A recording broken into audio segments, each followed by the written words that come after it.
Ladies and gentlemen, he's a child of God, a husband, NRA conservative, radical right-wing supervillain, and Twitter rock star. American by birth, Texan by choice, and a badass by nature. He's the owner of TomO'Halloran.com, O'HalloranMedia.com, and PatriotRadio.net. Please welcome Tom O'Halloran.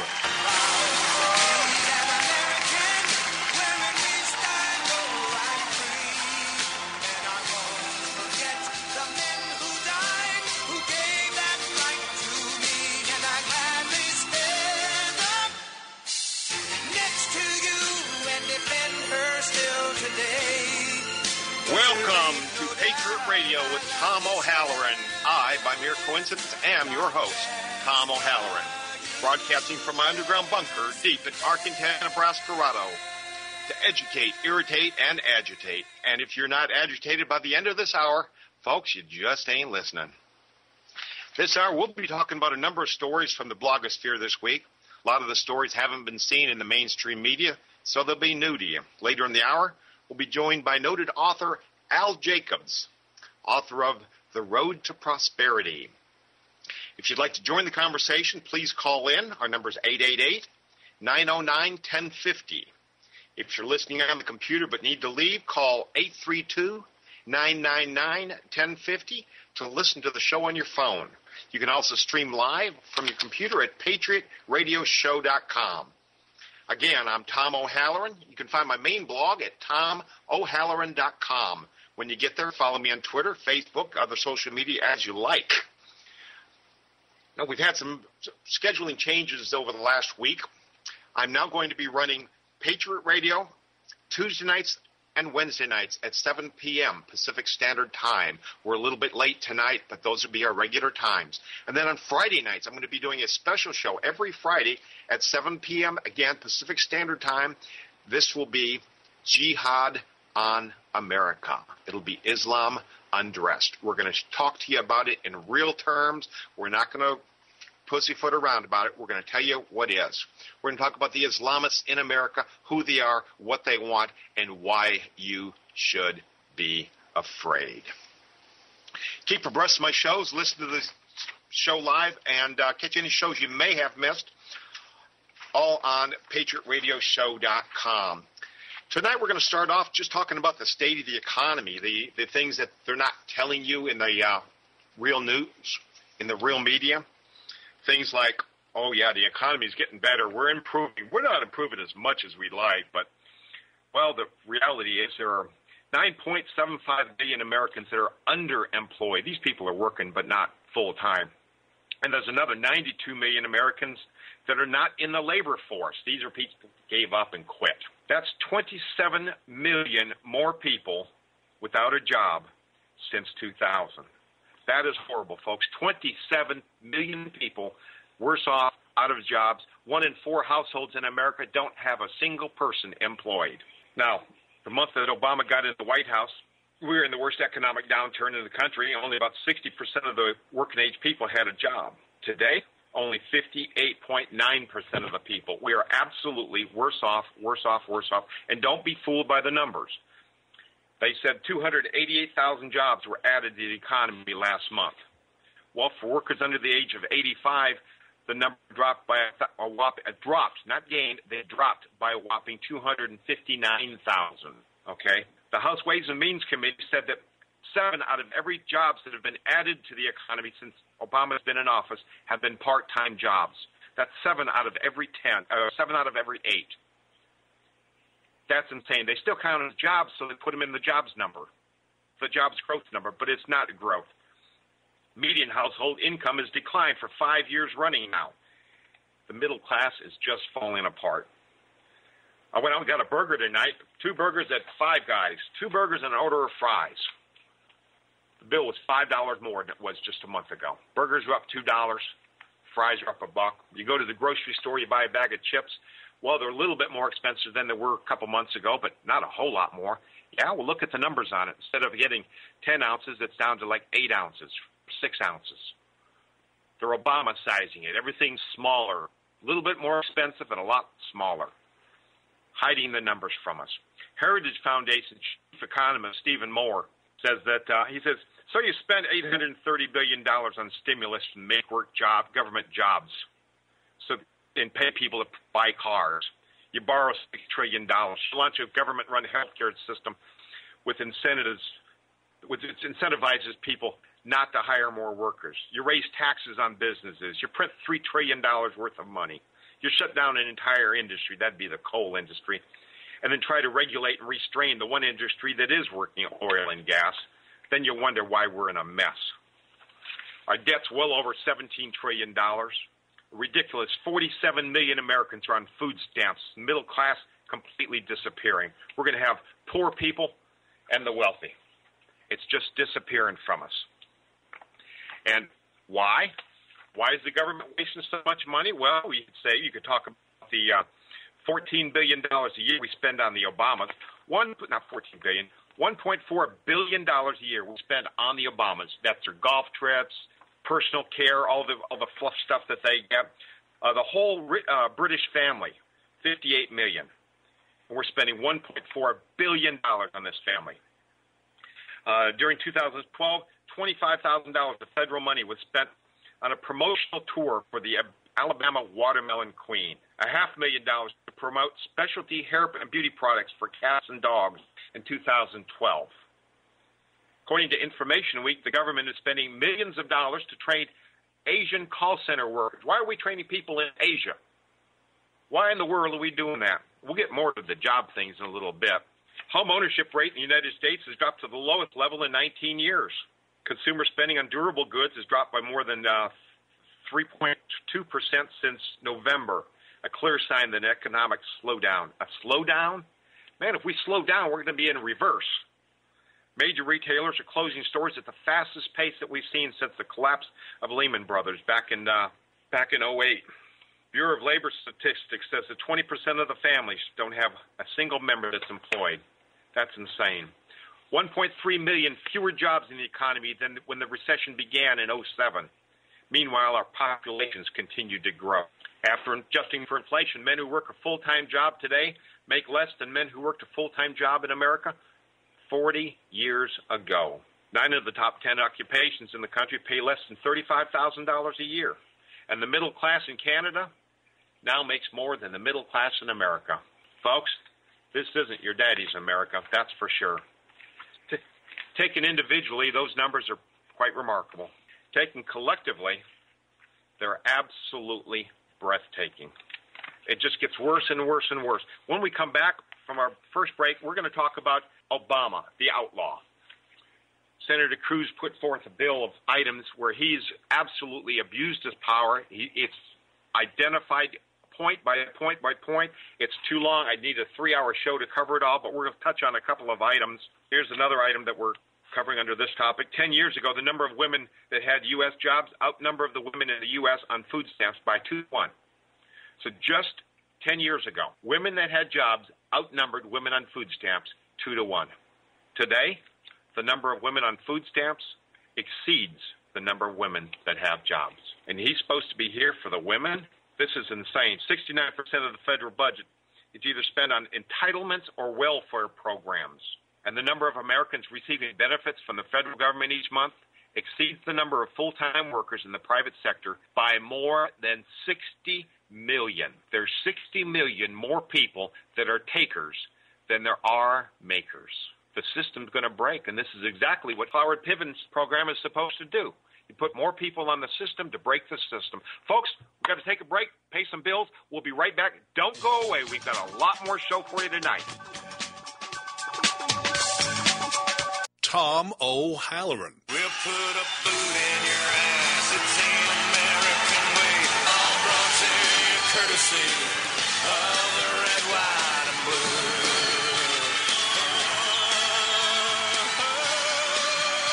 And we're back. Folks, one of the good guys, one of the very, very few good guys in Congress right now, it's Senator Ted Cruz from the great state of Texas. He released a report of the outlaw Barack Hussein Obama, and detailing 76 areas where he's absolutely exceeded his authority. Any one of these things ought to be impeachable if we had a Congress that had the nerve to impeach. Obama disregarded the 1996 Welfare Reform Act, where people had to work to get their money. They actually had to go out and apply for jobs. That seems a little silly, actually trying to get work. No, just give them money. Implementing the DREAM Act, which Congress rejected, giving citizenship, giving legality anyway to illegal aliens.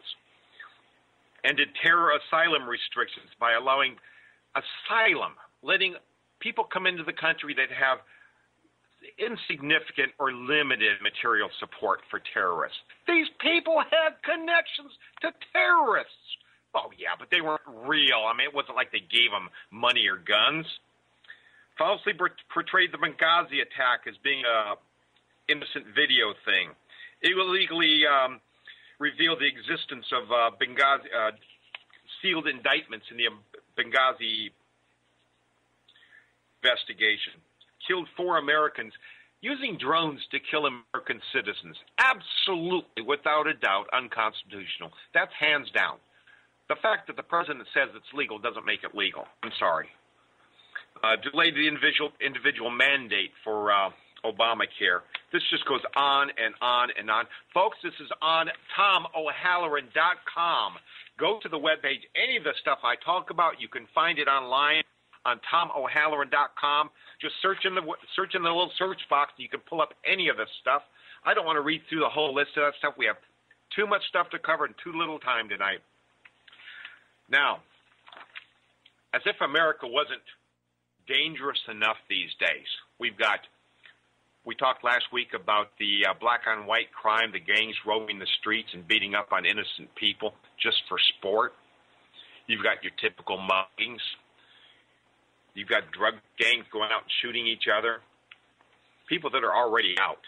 ICE has released President Obama's Homeland Security, criminals that they are. They've just released the details of 36,000 criminal alien releases last year. This is not 36,000 illegal aliens being released. These are people, there were 193 homicide convictions in this group of people. There's 426 sexual assault convictions. These aren't people that have been charged with crimes. These are people that we had illegally in the country. We had them convicted. They were behind bars, and Obama turned them loose. 303 kidnapping convictions. Now, this isn't something that's minor. People that kidnap are typically drug gangs. They're kidnapping to get money for drugs. 1,160 stolen vehicle convictions.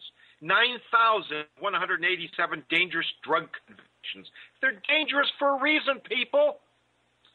16,000 drunk or drugged driving convictions. When somebody that you know gets hit by a car by a drunk or drugged up illegal alien, just know that it may be somebody, one of the 16,000 that Obama has turned loose on the American citizens. He cares more about these illegals, these criminals, these already convicted scumbags than he does the American citizens. This is absolutely an outrage, and you should get on the phone. You should call the White House. You should call the Congress. You should call everybody you can.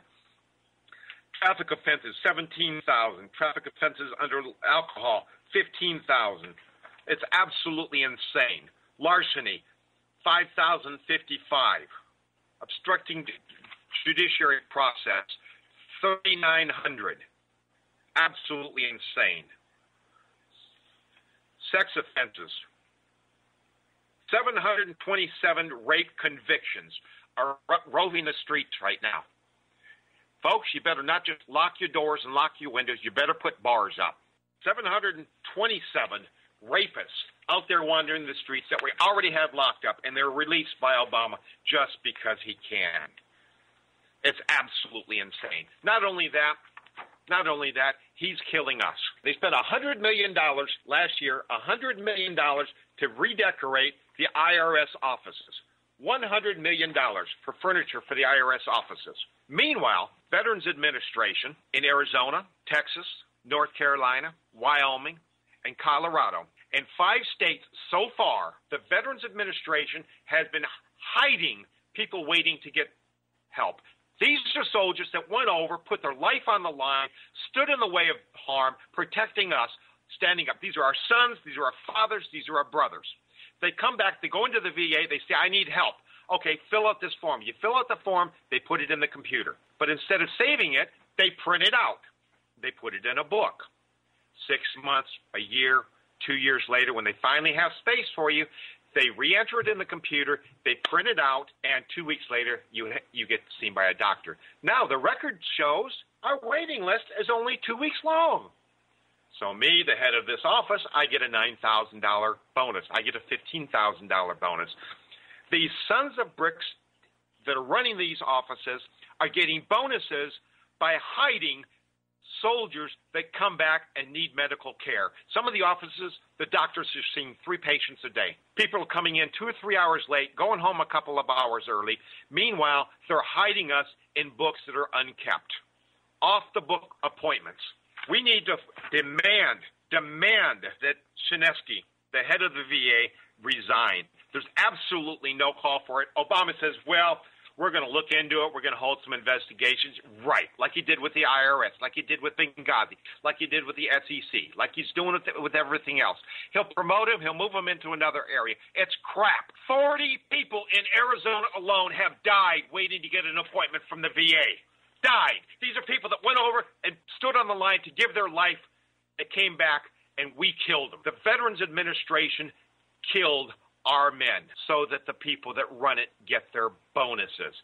Every one of them. Every one of them that did it, every one of them that knew about it, every one of them that took an hour off ought to be fired. It's absolutely, this is the most outrageous thing that the entire administration has done. It's worse than the NSA. It's worse than the IRS spying and delaying nonprofit status, which is absolutely criminal. This is the absolute worst thing they've done.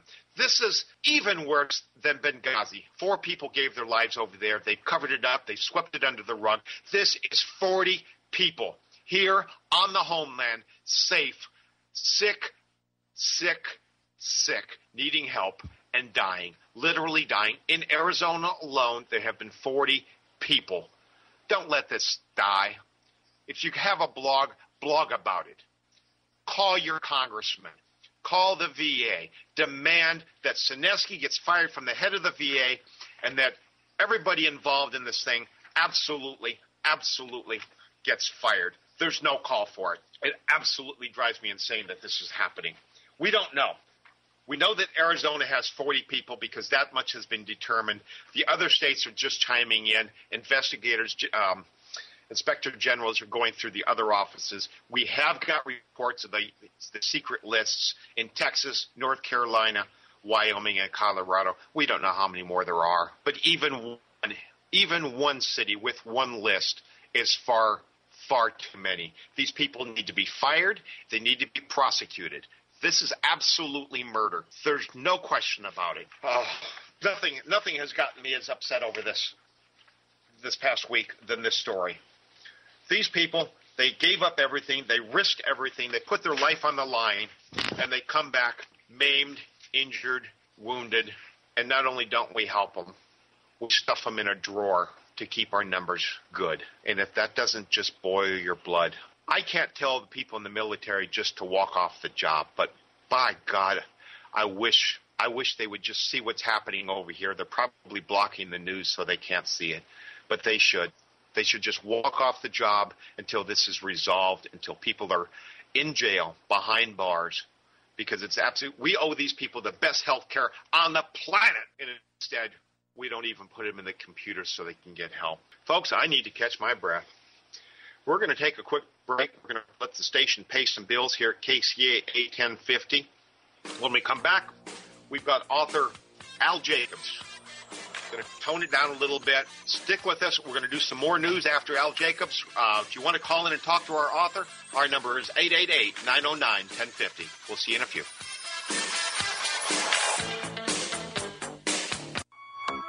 Tom O'Halloran, holding the line against tyranny from Washington, D.C. I am America, one voice, united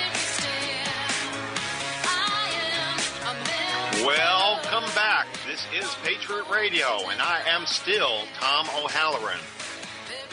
Patriots, coming up next, we have noted author Al Jacobs, whose latest book, Road to Prosperity, Wealth, How to Get It, Keep It, and Profit from It. Al, are you with us? I'm certainly with you, Tom. Welcome to the show, my friend. Thanks much. Glad you were able to make it in. Excellent book. I haven't finished it, but I got a good bite into it, and I'm pretty pleased with what I'm reading. It's kind of common sense stuff. I appreciate your saying so. One of the things that I got most out of it, that I got a kick out of reading, you don't expect to get out of a book on investing and prosperity and wealth, is don't expect much worthwhile advice from security analysts. If they knew anything, they probably wouldn't tell you anyway. Yeah. I like that. Would you give us an overview of the book from the bird's eye level? I certainly will, but Tom, if you don't mind, will you give me about a minute and a half just to give a quick brief summary of where I come from so that you and the audience will have a pretty fair understanding? Absolutely. Good. First of all, I better tell you what I'm not. I'm not an accountant. In short, I don't count other people's money. I'm not a banker. I'm not in the business of storing other people's money. I'm not a financial advisor. I don't just simply place other people's money for commission. And above all, I am not an economist. I do not philosophize about other people's money. I'm a professional investor. And the money that I'm involved in is my own money. When I spend it, save it, invest it, or profit from it, it's mine, nobody else's. If things go well, good, I profit. If things go badly, I'm afraid I do not. And luckily for the last few decades, 5 in particular, things have been pretty successful. I just want to say, though, that over these years I've developed a certain expertise in stocks, bonds, mutual funds, insurance, real estate, heavily in real estate. And over the past 15 years, I've written extensively on the subject. That pretty well sums it up as quickly as I can. With that, now I'm all yours, and I'm open to any questions you've got. What is the overall purpose of the book? I mean, it's not a how to invest by any means. No, it really isn't. It's a little. I think it's a little bit more than that. By the way, first of all, the book itself entails essentially the last 10 years of my newsletters. I've been putting out a monthly newsletter on the money trail for 10 years now. They've been published in a variety of different places, mostly online newsletters, newspapers. And essentially what this book is all about is simply, it's an emphasis on how to save, how to invest, how to do things right and avoid doing things wrong. Essentially, how to be prosperous. And it's not a quick prosperity, but it's how to prosper over time simply by doing things right. Let me say just one thing in that regard. You've heard of the term skeptic, and you've heard of the term cynic, and it's usually confused. In my opinion, the difference between a skeptic and a cynic is that a skeptic believes that about 95% of everything is nonsense, whereas a cynic believes that 100% of everything is nonsense. And my book essentially tells you how to live in that 5%. Okay. I hope that's okay. it. The gist of your investment portfolio, do you split it up between equities and metals or bonds? How do you? As a matter of fact, it has a lot to do with timing. If you'd asked me this question 30 years ago, I was relatively heavy in real estate and reasonably heavy also in stocks and bonds. I ran a bond portfolio for a number of years. In a prior book, by the way, I devoted a full chapter explaining how over a 22-year period I was invested in stocks, and I literally outlined in detail, virtually almost year by year, what I purchased, what I sold, why I bought them, why I sold them, and how the portfolio went. However, roughly in the last 10 years, I've been almost entirely in real estate and trustee loans. A trustee loan, by the way, for those out of the state or in a different part of the country, trustee loan is a lot like a mortgage. There's some legal distinctions, but it's primarily loaning money taking back real estate as security. That's been the heart of it particularly for about the last 10 or 15 years. Very heavy in real estate. In fact, this Inland Empire right now, I've been investing very heavily for the last 3 years in the Inland Empire, San Bernardino, Riverside, and many of the communities around there. Okay. And are you doing real estate, residential? Or are you doing like shopping centers and malls and stuff like that? I've managed all of those. I was a certified property manager at one time many years ago, and managed shopping centers, office buildings, even hospitals and board and care facilities. But in the last roughly 12 years, it's been entirely multifamily residential. That seems to be where the best potential profit is today. Okay. And when you're buying real estate, are you doing more of a flip or more of a long-term investment at this point in time? Well, a little of both. I've been involved in I have a couple of associates who are in the Inland Empire that I've been working flips with them on single-family dwellings for about the last 4 years, very successfully. But me personally, and I have my own property management firm and my own property manager, and it's primarily for the long hold. Okay. We're purchasing properties mostly in the 25 to 50 units. In many instances, we have no choice. The buildings are in such bad condition and run down so badly that there's no loans to be had on them, so we have no choice, but we have to buy them with all cash. And then it's our job to get those things fixed up and running the way they should be, profitable, and sometimes it takes a while, but it's been working very nicely in the last few years. Good show.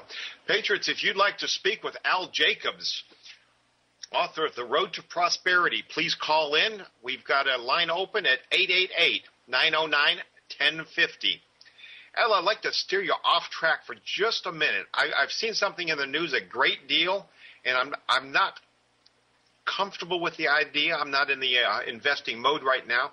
But what are your thoughts on Bitcoin?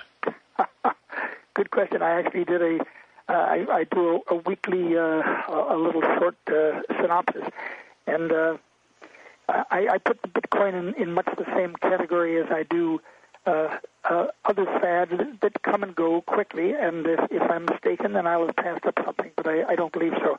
I don't believe that Bitcoin is, let's put it this way, any sort of an investment that is subject to little oversight and the ability of large numbers of people to manipulate it, that is what will happen. It will be manipulated, and as you well know, that's what has been happening of late with the Bitcoins. They've dropped from around 1,100 down to the 400 and some range right now, and I see no real future for Bitcoins at all. And if I'm mistaken, I'll apologize at a later date. Yeah, I saw one exchange ended up actually going bankrupt. I'm not sure right. how that can happen, but I guess if it's all paper money, it's pretty easy to do. You may recall that they initially said that somehow they lost most of their Bitcoins. They couldn't discover where they went. Any sort of an investment in which the entire investment can be, quote, lost, that is not the sort of investment I want to be part of. Yeah, I know, right? Who do they think they are? The government? They can just lose money like that? That's insane. What would be your biggest 2 or 3 tips for teaching our kids to get on the right path? For a lot of us, it's kind of late. We're in the sunset years. We're looking at retirement straight in its face. But what about our kids?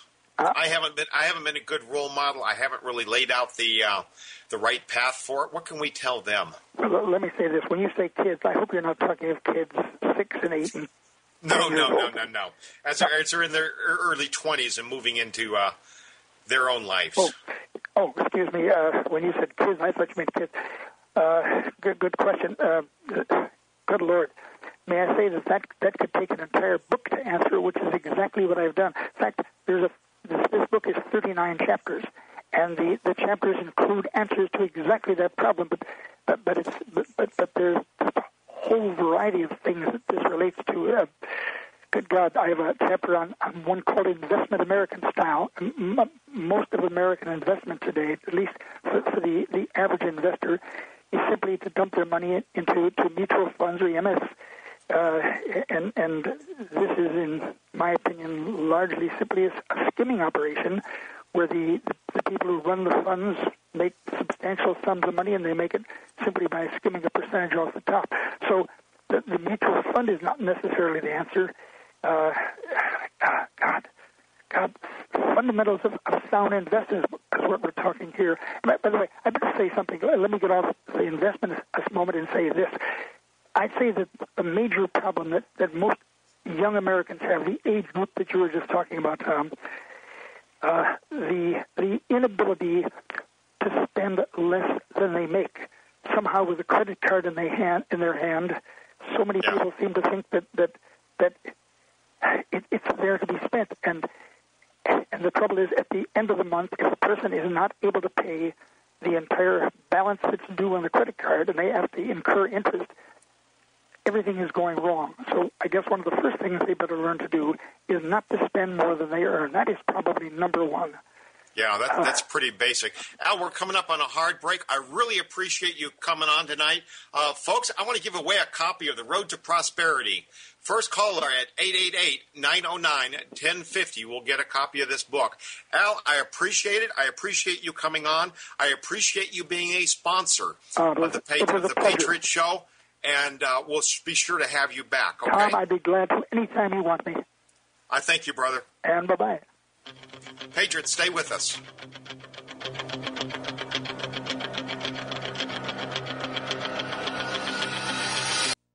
Tom O'Halloran has a not-so-common core spelling lesson for the Obama administration. Ready? There is no K in America. There's kids that can't pray in school, $100 tanks of gas. I can tell you right now, this country ain't supposed to be like that. Okay, Patriots, last segment of the show. How quickly time flies.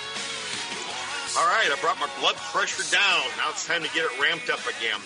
Last segment, we're going to touch on a couple of stories that has had blood squirting out of my eyes this week. I'm going to start off back on the Obama thing. This is insane. Do you know anybody that's out of work? I guess everybody in America is employed already, right? Obama's getting ready to give 100,000 worker visas to immigrants. Now, the DHS announced that announces proposal to attract and retain highly skilled immigrants. That's all bull crap. The first two words is right. DHS announces. There is nothing in this order to attract and retain highly skilled anything. This is dishwashers, lawnmowers, anybody that wants to come over. There are no ratings on this. It's crap. He's giving 100,000 jobs away to immigrants and probably to illegals. Okay, I'm done with him. Done with Obama complete. The other day we had an NFL draft. Yeah, I know. Here we go. One of the guys drafted, Mike Sam, the first openly gay football player. Okay, this is not a gay bash, so don't even start, liberals. When it gets announced that he got picked, his boyfriend kisses him right on the mouth, full on TV, and it's aired by the NFL for all to see, for our kids to watch in our homes. Okay? First off, personally, I think it's wrong. Okay? I'm not judging what they do in their own rooms, but by God, I don't want it in front of my kids on my TV. But that's not what this rant is about. What this rant is about is everybody's calling him a hero. Everybody's calling him a hero. He's so brave. What an awesome guy. Such courage. How wonderful. Whoa. Let's rewind life for about a year. Tim Tebow drops to a knee and praises God, and everybody shames him. Keep that to yourself. We don't want to see that. That's not what football is about. Keep it to yourself. So why is it brave to do that and shameful to show your love for Christ? What has become of this world? How sick has this country gotten that we can accept and exalt somebody from living outside what's known as the norms? There are 3.4% of people in America that are gay by the latest record. 3.4%. It's not all of America. It's not gay. They get vocal about it. They get their activists up in the arms. You can go to algata.com and see all about it. My rant is not about the gays. My rant is about the activists that shove this crap down our throats. Every TV show's got gay couples on it now. You can't raise your kids without having this stuff rubbed in their face.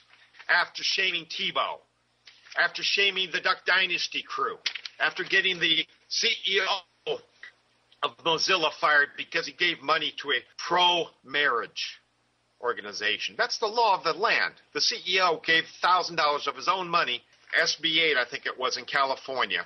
And they the activists got him fired over it. The homo-fascist LBQT activists got him fired. Meanwhile, we shamed Tebow. Okay, next topic. I can't even dwell on it. It's just sickening. How about this? You're a father. Your junior high school daughter, 14 years old. She's assigned a book called 19 Minutes, a controversial novel by Jodi Picoult that's filled with foul language and an explicit sex scene. Your 14-year-old daughter in public school is given pornography. I'd be a little upset. I know you find it hard to believe that I can get my blood pressure up, but I would be upset. So this father in New Hampshire goes to the school board meeting. Everybody passes the microphone around. He gets the microphone, and he starts talking, and he's upset. And he's talking about how wrong it is. This should be run by the families. This should be run by the parents. School has no business putting pornography in my kids' hands. He talked over 2 minutes. The school board had him arrested. They called the police officer over from the side of the room. They put this man who isn't wearing camo. He isn't looking like a criminal. He's wearing a sports jacket and a button-down shirt. It looks like George Clooney. They put him in handcuffs and drag him out of the room. His crime is talking more than 2 minutes. Oh, yeah, we're going to feed your kids pornography and turn them into little tramps. But you can't talk more than 2 minutes because we don't want to listen to you. Folks, don't stand for it. Get involved. Pay attention to what your kids are reading. Check their books. Read through their books. Did you know that some of the school books in America today will talk for 2 paragraphs on Christianity and they'll have 10 or 12 pages on Islam? Did you know this? There are organizations across the country that are going through the books or auditing them, trying to get some kind of semblance of balance. Never mind the fact that the Islam is treated as being very nice and wholesome, whereas the Christians are being painted as evil and bad and everything else. Just the parity on the number of words and paragraphs and pages. Get involved. Know what they're being taught. Know what kind of books they're supposedly having to read. It's your job. It's not the school's job. You've got to send them. You've got to turn them over to them for a certain period of time, but know what they're putting in your kids' hands. It's critical. Next up, this one is just going to have you chewing on nails. New Mexico, border agent saw a car zoom by him in the opposite direction on a highway. A few things struck his attention. They were both going 60 miles an hour, so this visual thing happened at about 120 miles an hour. First thing suspicious was the upright posture. The female driver was sitting up straight with her hands located on the upper part of the steering wheel in the 10 and 2 o'clock position. Now, folks, this was viewed as suspicious activity. This is the way your mommy and daddy taught you to drive. This is the way they explained to drive in the DMV, and this guy thought that's suspicious behavior. Secondly, the agent claimed that the truck's tinted windows were suspicious. Now, it remains unclear how the agent saw the driver's posture through this suspicious tint, but he saw that as being suspicious. Lastly, the truck's rear license plate, which the agent claims to have observed in the rearview mirror while traveling the opposite direction at 60 miles an hour, was out of state. That threw it as suspicious, so he pulled the car over. He also noticed that Mrs. Westhoven had acne on her face and claimed that was grounds for suspecting her to be a methamphetamine user. Folks, don't drive properly and sit up straight if you have acne, because that puts you in a criminal thing. Driving stiffly, having tinted windows, and slowing down when seeing law enforcement, and driving in an out-of-the-way area in the border region may be innocent conducts by themselves, said Judge Matheson Jr., but when taken together, driving along mountainous smuggling corridor, it appears that she may have been involved in smuggling activity. What in the world is going on when driving properly is cause for suspicion? Okay, I noticed you didn't jaywalk. What are you up to? Next thing you know, you're going to get pulled over for driving the speed limit. Because if you weren't driving if you weren't doing something wrong, you'd just be speeding like everybody else. So now, for doing things right, you look suspicious and we're going to arrest you. Meanwhile, while they're writing this ticket, there's probably somebody smuggling 500 pounds of coke across the border right behind the it's a topsy-turvy world, folks. We're coming up on the top of our hour. Folks, coming up next, Free Talk Live. Stick around.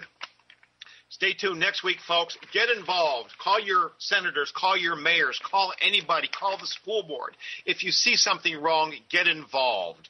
Meanwhile, we'll see you here Tuesdays and Wednesdays at 7 o'clock for Patriot Radio. We'll see you here again on Friday, 7 o'clock Pacific Standard Time for Jihad on America. Folks, write this down. Don't miss it. 7 o'clock Pacific Standard Time this Friday. You will not forget it.